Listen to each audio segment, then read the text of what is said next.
The fear is, well, if I burst this bubble for other people, will they still trust me? If I'm a founder, will people invest in me? Are clients going to come to me? If I'm working with somebody on having an athlete level career and I tell them that sometimes I don't have the answers, or they want to come and work with me, that's the fear that comes. And that's where vulnerability becomes a real issue. If you think about how founders level step, I really do vision it like a staircase where you go up a flight and then you kind of back down a bit. And in fact, you only make 5 or 7 great moves, but you make like 93 wrong moves. But the 7 that you make are incredible leaps forward. That's how you get positive momentum.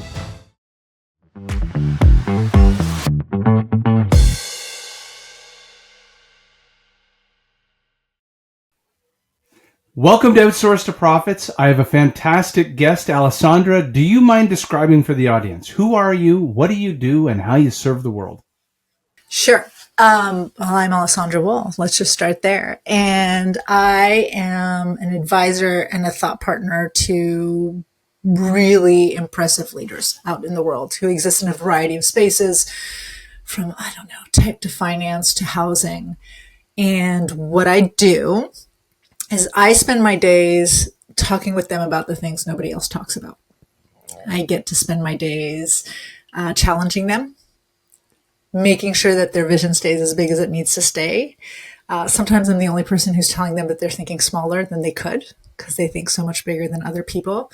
And ultimately, the goal is to get them to operate like high-level athletes in whatever it is they want to achieve. This is fantastic. Now we're going to be talking about a topic that most founders, and maybe I'll speak from experience as a male founder, sometimes struggle with, is vulnerability. And I'll tell really this through a quick story. My first agency was a rocket ship to the moon and then an explosion as it hit the atmosphere or outside the atmosphere. Became a multi-million-dollar business that unfortunately had accounts receivables issues and it had an implosion. And it took me a long time to admit, like, I was in all these magazines and, all these accolades, that the business had failed because of cash flow concerns. But I found that as I started telling that story, as it was because my second agency, my third agency now, Get Levrg, is almost like it's a complete opposite. It was a reversal of using what I had learned as a superpower. And it's in fact that telling that story became a superpower for winning net new customers because they saw themselves in that story. They understood why I made that change and so forth. So let's actually start with the first question on the why or the why not. You encounter founders just like me every day. Mm-hmm. And at first, just like when you're at a party, everybody's rocking. Everybody's Instagram. Yeah. Why is it at the root cause that founders are unwilling to just open up?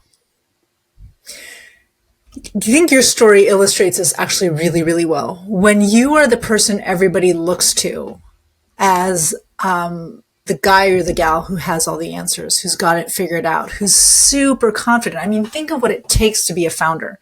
You have to have a level of guts, courage, innovation, and stick-to-itiveness that really is above and beyond what most people are even capable of dreaming of.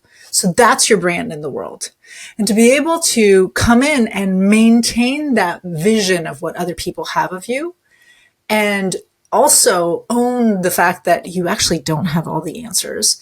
Sometimes you feel courageous, but the courage really is about acting despite fear, right? So you're full of fear. You have insecurities, and the things that have made you great come on the heels of so much failure. It feels like telling the second half of that story is going to destroy the image and the brand that you've created externally. Right. And with my clients, at least, what happens, and I'm going to throw myself into this because I'm in the same place as well. The fear is, well, if I burst this bubble for other people, will they still trust me? If I'm a founder, will people invest in me? Mm-hmm. Are clients going to come to me? If I'm working with somebody on having an athlete level career, and I tell them that sometimes I don't have the answers, or they want to come and work with me, that's the fear that comes, and that's where vulnerability becomes a real issue. I'd never had anybody say it that way, but that is so true. Because mine was centered around poor financial acumen. I mean, the reason my first agency got into this pickle in the first place was because we were doing $100,000 to $250,000 deals. That was about the average sales price or average recurring revenue deal that we were doing. But we were signing documents that allowed accounts receivables, net 45, net 60, net 90, having no idea what we were signing. And at first, I think my biggest fear was I'm admitting to people that I literally can't balance a checkbook. Mm-hmm. But I can sell the lights out of Microsoft, Oracle, Intel. And it was as soon as I realized that I didn't need to be the best at everything. And in fact, if you think about how founders level step, I really do vision it like a staircase where you go up a flight and then you kind of back down a bit. And in fact, you only make 5 or 7 great moves, but you make like 93 wrong moves. But the 7 that you make are incredible leaps forward. That's how you get positive momentum. So how do you work with customers, or they're not working with you? But then there's the mindset shift. What is it that unlocks a founder's mind to recognize that everyone in your peer group has failed, like baseball, more like the greatest baseball players are batting, what is it, 330, means that they're failing way more than they're succeeding, but the successes of a few things are so monumental that nobody's perfect, that your super skill is far outshining your weaknesses. I mean, the sad part of it is what gets people to that place is either feeling so restricted, feeling so pressed by the pressure of showing up perfectly that they're on the verge of breaking, right? Like that's oftentimes one of the reasons people will go, I guess I got to do this thing. I don't want to do it. I'm going to come in kicking and screaming. That's the terrible piece. But ultimately,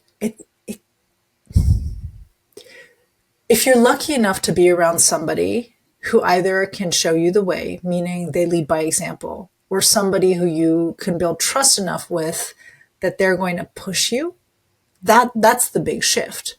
Most of the clients I work with, when they come to see me, it's always like what they think our work is going to be about is so much shallower than what we're doing. Right? They think I'm going to teach them systems or strategies to improve their business, to improve their confidence, to have more authority or more impact in the boardroom. And what they don't know is I have a background as a clinical psychologist, or they do know it, but they don't understand. Removing things, not adding things. Yeah. Right? They don't understand what that means. So I'm not interested in teaching people another strategy or another tool. I have those. They'll come in. I'm interested in getting you to a place. And as a founder, if you want to do this work, you need to get into a place where you're like, who in my world is going to call my bullshit? Right? Who in my world is going to be able to tell when I said I was going to do A, but I'm kind of doing A prime because A felt a little scary.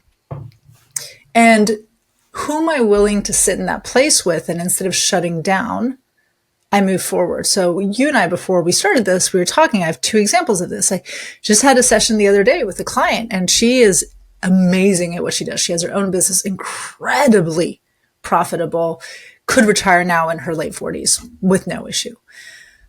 I pushed her on something. I didn't realize I was pushing her quite as hard, but there was this moment of incredible, just like panic freeze and vulnerability that had her back out of something. And what I told her is this: vulnerability is excruciating. Like, nobody should expect that vulnerability isn't excruciating, because what vulnerability is about coming to terms with a part of you you want to hide, with a part of you you feel ashamed of. And it's easy to hide that. You have all these justifications in your brain for why people shouldn't know this isn't acceptable. But when we hide that, what it becomes is our biggest roadblock. And for people who think this way, I don't happen to think of this way, but I know people who think this way of like, what can people use against me? That. If you want your Achilles heel, it's that thing that you're so afraid of showing to the world that if somebody pulled it out, it would make you crumble. So this person experienced this moment of vulnerability, and I came back and I said, it's going to be excruciating. There is no way. I shared a story with her about how I broke down and sobbing in front of a group of peers recently. And I said, and it felt terrible. Like I hated every minute of it. And I'm an open book. So I look vulnerable, but I'm not, because those things don't make me uncomfortable. But in learning how to sit in that place, what happens is you start realizing that most of your fears aren't founded. Some of them are. Some people will use that stuff against you. Some people will look at you differently. Some people will not do business with you. But when you can remove that thing that's hanging over you and you can show up fully as yourself, right? You can show up as the incredible success who couldn't balance his books, who couldn't do things properly. It frees you up. You're not operating in fear of that being known. It frees you up to go into, yeah, but what do I do really well? Yeah. And I my edge? To build around that problem. Yeah. I have an entire finance team. All I care about is a report that hits my desk. Yeah. You don't need to be the guy who does everything perfectly, right? And you don't need to sell that. My first 3.5 years of building this business, my highest revenue year was $20,000. Luckily, I had a therapy practice. But on paper, man, I looked so successful. So successful. And I was so burnt out. And I share that. I felt very ashamed of it. I didn't apply for a women in business, certification because I didn't want to show my books. I didn't want to show my tax reports. But now I use it to talk to people. It's like, you fail. I learned so many things from that, which allowed me to build the business I have now that is really successful. None of that would have come without getting to a place where I could use those numbers. I talk about them. I talk about my insecurities. If we can bring those things up as a founder, if you can bring those things up and realize that your ability to stand in that discomfort is really, really powerful. Your ability to understand what you do really well and to lean into that and to lean away from the things you can't do very well, let somebody else take that over, is really powerful. Then that's when that veneer of being amazing is actually not just going to be a veneer, it's going to be the truth. Can we, last question, can we give the audience, founders are listening, some action items? Maybe it's one, maybe it's two, maybe it's 3 nuggets of gold where I think at this point they need to think about unlocking those fears, or at least coming to grips with, you know what, I'm going to take the thing that I've been sweeping under the rug or hiding into the closet. I'm going to use that as part of my story, and maybe it'll be cathartic or what have you. Yep. What would you say they could do to get started? Okay, I'm the queen of questions. That's my superpower. So I've got some questions for you. So one question you can ask yourself is, what is something that I desperately don't want anybody to ask me ever? What's one thing I desperately don't want anybody to know about me? Write it down for yourself privately. The second question would be, if somebody knew this and saw it really positively, what would they tell themselves about this fact, about this truth, that would allow them to see it as a positive, part of who I am? And the third one, because I'm all about questions, is to find one person you know and really trust and sit down and have that question with them. Have that conversation with them. Say, hey, do you have a minute? I'd like to practice something that's going to feel excruciatingly uncomfortable for me, but is going to be so important for my success. And say, I'm going to tell you one thing I don't want anybody to know about me. And you got to make sure that the person who's receiving that can receive it. So hopefully you have that person in your life. But if not, you can find that person eventually. Mm-hmm. But start with owning it for yourself. This is fantastic. How do people get a hold of you if they want to know more about how to become more vulnerable? My website is a great place to start. It's Noteworthy, INC, so noteworthyinc.co or noteworthyinc.com. Both work, and that's a great place to get in touch with me.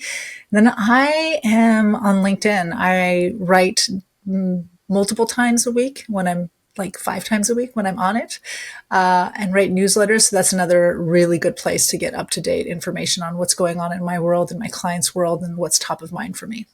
This is fantastic. Thank you so much for being on Outsource to Profits. Thank you, Jamie. Thank you. Take care. Bye.